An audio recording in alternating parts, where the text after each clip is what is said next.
बिस्मिल्लाहिर्रहमानिर्रहीम। अस्सलामु अलैकुम। मैं हूं तोकीर अली हैदर और आप देख रहे हैं तोकीर लाइव यूट्यूब चैनल। तो आज की हमारी इस वीडियो में हम लोग बात करेंगे कि आप एज ए इन्वेस्टर जो है वो यूएसए कैसे माइग्रेट हो सकते हैं, यूएसए का जो ग्रीन कार्ड है वो आप लोग कैसे ले सकते हैं। ठीक है, तो इसके बारे में हम लोग जो है वो आज बात करेंगे अपनी वीडियो में डिटेल के साथ। तो अमेरिका माइग्रेट होने के लिए, ठीक है, एज ए इन्वेस्टर आपके पास कितने ऑप्शन होते हैं? आपके पास दो ऑप्शन है। ठीक है, जो पहला ऑप्शन है वो आपके पास EB-5 वीज़ा होता है। ठीक है, और जो दूसरा आपके पास ऑप्शन होता है वो होता है E2 वीज़ा। आज हम इन दोनों वीज़ों के बारे में डिटेल में बात करेंगे। अब देख लेते हैं, जो पहला ऑप्शन होता है हमारे पास वो होता है EB-5 वीज़ा। ठीक है, ये क्या होता है EB-5 वीज़ा? एक्चुअली जो EB-5 वीज़ा होता है ये यूएसए की जो गवर्नमेंट है उन्होंने अपनी इकोनॉमी को ग्रो करने के लिए, ठीक है, उसमें ज़्यादा से ज़्यादा बिज़नेस लेके आने के लिए, अपने जो उनके सिटीजन्स हैं उनको जॉब्स प्रोवाइड करने के लिए, ठीक है, उन्होंने ये वीज़ा जो है वो लॉन्च किया हुआ है, सिस्टम लॉन्च किया हुआ है। ठीक है, तो इसमें क्या होता है कि जो फॉरेनर्स होते हैं वो इन्वेस्टमेंट लेके आते हैं, ठीक है, यूएसए के अंदर, और जो फॉरेनर्स इन्वेस्टमेंट लेके आते हैं फिर ये उनको ग्रीन कार्ड देते हैं। ठीक है, तो इसकी जो इन्वेस्टमेंट की वैल्यू है वो पहले कुछ डिफरेंट थी। ठीक है, अभी इन्होंने चेंज की है, तो हम लोग अभी देख लेंगे कि उन्होंने अभी जो नई इन्वेस्टमेंट की जो उन्होंने वैल्यू है कितनी रखी हुई है।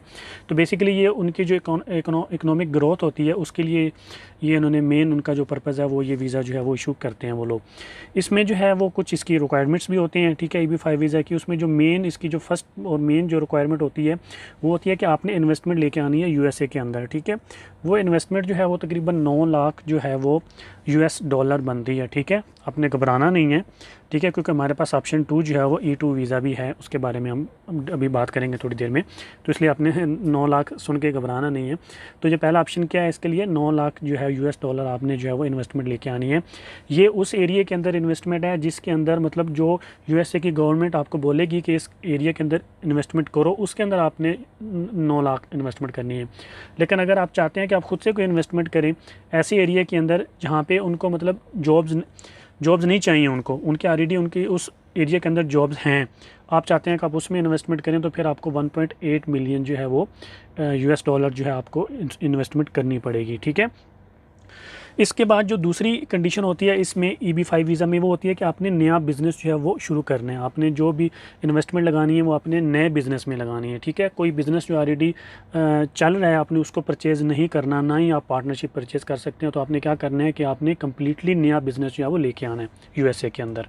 इसके बाद जो इनकी थर्ड कंडीशन होती है इसके अंदर वो होती है कि आपने 10 जो US सिटीज़न हैं, ठीक है, आप उनको जॉब प्रोवाइड करनी है फुल टाइम। सही है कि नहीं? तो आपने 10 लोगों को क्या करनी है, आपने जॉब देनी। तो उसके अंदर 3 कंडीशन है। पहली कंडीशन है कि आपने 9 लाख US डॉलर जो है वो इन्वेस्टमेंट लेके आनी है। दूसरी कंडीशन है कि आपने नया बिज़नेस स्टार्ट करना है, और तीसरी कंडीशन है कि आपने 10 लोगों को जो है वो जॉब प्रोवाइड करनी है। ये तो है आपका EB-5 वीज़ा। दूसरा ऑप्शन जो होता है ये हमारे पास E2 जो वीज़ा होता है, ये हमारे पास दूसरा ऑप्शन होता है। ठीक है, तो E2 वीज़ा ये होता है क्या है बेसिकली, इसमें क्या होता है? इसमें ये होता है कि जो ऐसी कंट्रीज़ के सिटीज़न हैं जिनके साथ यूएसए का E2 ट्रीटी है। E2 ट्रीटी होता है कि उस कंट्री के जो सिटीज़न हैं वो यूएसए के अंदर इन्वेस्टमेंट कर सकते हैं। ठीक है, तो उन्होंने कुछ ट्रीटी उन कंट्रीज़ को ये E2 कंट्रीज़ भी बोलते हैं। तो अगर तो आप उन कंट्रीज़ के सिटीज़न हैं, ठीक है, तो फिर आप यूएसए के अंदर इन्वेस्टमेंट कर सकते हैं और आपको E2 वीज़ा जो है वो ईज़िली इशू हो जाएगा। अगर आप उन कंट्रीज़ के सिटीज़न नहीं हैं जिनका E2 स्टेटस है, तो फिर आपको क्या करना पड़ेगा, पहले आपको जो है वो सिटीज़नशिप लेनी पड़ेगी उन कंट्रीज़ की जो E2 ट्रीटी हैं। ठीक है, फॉर एग्जांपल E2 ट्रीटी में ग्रेनाडा आता है, तुर्की आता है, चाइना आता है। इवन वीज़ा के लिए वो आपका ग्रेनाडा इस वक्त जो है वो चल रहा है। ग्रेनाडा के ऊपर मैं एक अलग से वीडियो बनाऊंगा कि आप लोग कैसे उसमें इन्वेस्टमेंट करके ग्रेनाडा की सिटीज़नशिप ले सकते हैं, और फिर उस सिटीज़नशिप के थ्रू आप ये डायरेक्टली कैसे आप जो है वो अमेरिका में इन्वेस्ट कर सकते हैं। ये मतलब इनडायरेक्ट वे है, लेकिन इसमें जो आपकी इन्वेस्टमेंट है वो बहुत कम चाहिए होती है। ठीक है, तो अभी देख लेते हैं कि E2 वीज़ा के लिए क्या रिक्वायरमेंट्स जो होती हैं। ठीक है, तो इसमें जो है आपने इन्वेस्टमेंट करनी है, एक अमाउंट होती है, मतलब आप 50,000 की भी इन्वेस्टमेंट कर सकते हैं। सब्सटेंशियल अमाउंट आपने इन्वेस्टमेंट करनी है। इसके लिए ज़रूरी नहीं है कि आप जो है वो 9 लाख US डॉलर ही लेके आएँ। ठीक है, अगर आप E2 कंट्री के सिटीज़न हैं, ठीक है, तो आप सिर्फ 50,000 US डॉलर भी इन्वेस्टमेंट करेंगे तो वो काफ़ी होगी। इसके साथ आपको नए बिज़नेस इस्टेब्लिश करने की भी ज़रूरत नहीं होगी। आप कोई जो बिज़नेस ऑलरेडी रनिंग में है उसको भी परचेज़ कर सकते हैं, आप किसी के साथ पार्टनरशिप भी कर सकते हैं। इसमें कोई जो है वो कंडीशन नहीं होती। इसके बाद ये होता है कि आपने कोई जॉब्स क्रिएट नहीं करनी, आपने जस्ट आपका जो बिज़नेस प्लान होगा आपने उसको फॉलो करते जाना है। ठीक है, तो इसमें देखें ये तीनों पॉइंट्स जो हैं ये आपको फेवर कर रहे हैं, ये बहुत ही ईजी पॉइंट्स हैं। लेकिन इसमें सिर्फ जो एक चीज़ होती है वो ये होती है कि आपने सिटीज़न बनना है। उन कंट्रीज़ का जहाँ जिनके साथ उनका E2 ट्रीटी होगा, ठीक है। तो अगर आप उन कंट्रीज़ का सिटीज़न बन जाएंगे तो ये वीज़ा आपको ईज़िली जो मिल जाएगा। तो इसमें जो बेस्ट ऑप्शन आप लोगों के पास है वो ग्रेनाडा का है, जो मैंने आपको ऑलरेडी बताया है, ठीक है। ग्रेनाडा एक कैरेबियन आइलैंड है, ठीक है, अमेरिका के मतलब उसी एरिया में है। और इस ग्रेनाडा की आप सिटीज़नशिप लेते हैं तो आपको बहुत सारी कंट्री में जो वो फ्री वीज़ा जो है वो ट्रैवल का ऑप्शन भी होता है, ठीक है।